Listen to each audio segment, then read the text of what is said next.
Hello बच्चों, let's see this question and here this question says differentiate between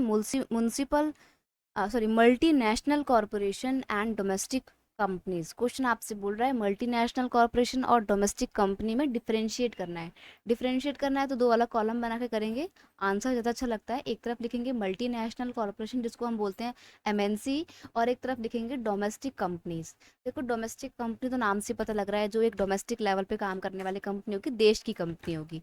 और multinational company नाम से पता लग रहा है मल्टी नेशनल, यानी कि एक ऐसी कंपनी जो अलग अलग देशों में अपने ऑपरेट कर रही होंगी यूनिट्स को, वो मल्टीनेशनल कंपनी है। स्टार्ट करते हैं डिफरेंस को।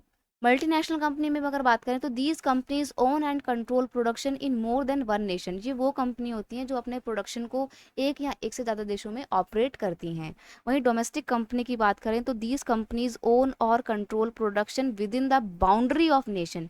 ये एक देश की सीमा के अंदर ही रहकर काम करती हैं और देश की बाउंड्री के अंदर रहकर ही प्रोडक्शन को कंट्रोल करती हैं। इसका ये दूसरे देशों में जाकर अपना प्रोडक्शन यूनिट स्टैब्लिश नहीं करती हैं। Production is organised in complex way. देखो मल्टीनेशनल कंपनी का जो काम करने का तरीका होता है ना, वो बड़ा कॉम्प्लेक्स होता है। ये लोगों का ना यूनिट सिर्फ एक ही कंट्री में सेटअप नहीं होता। ये नहीं कि अगर इंडिया में कोई यूनिट सेटअप हो गई तो पूरा का पूरा प्रोडक्शन सिर्फ इंडिया में होगा, नहीं। ऐसा हो सकता है कि मान लीजिए कि कोई कार बनाने वाली मल्टीनेशनल कंपनी है, तो ये कार बनाने वाली मल्टीनेशनल कंपनी अपने व्हील, अपने पहिए अमेरिका से खरीद रही है, अमेरिका में बनवा रही है। ग्लास रशिया से आ रहा है, हेडलाइट यूनाइटेड किंगडम से आ रही है, और जो लोहा लग रहा है, जो आयरन लग रहा है, वो इंडिया से आ रहा है, और फिर ये सब चीज़ें असेंबल चाइना में हो रही हैं। तो प्रोडक्शन का जो पूरा चेन है वो बड़ा कॉम्प्लेक्स होता है, ठीक है, अलग अलग एरिया में होता है ये। डोमेस्टिक कंपनी की बात करें तो यहाँ पर production is organised in simple way, क्योंकि देखो देश की कंपनी है, एक ही जगह यूनिट है, सारा का सारा काम इसी यूनिट में होगा, तो प्रोडक्शन बहुत सिंपल वे में हो जाता है, कॉम्प्लेक्सिटी बिल्कुल नहीं होती है। मल्टीनेशनल कंपनी की बात करें तो they have capacity to invest a huge amount. देखो बड़ी बड़ी कंपनी होती है, बहुत पैसा होता है इनके पास। कई बार तो एमएनसी के पास इतना पैसा होता है कि जितना एक गरीब देश का पूरे साल भर का बजट नहीं होता ना, उतना ज़्यादा तो उसका टर्नओवर होता है। तो ऐसे में मल्टीनेशनल कंपनी बहुत पैसा इन्वेस्ट करती हैं।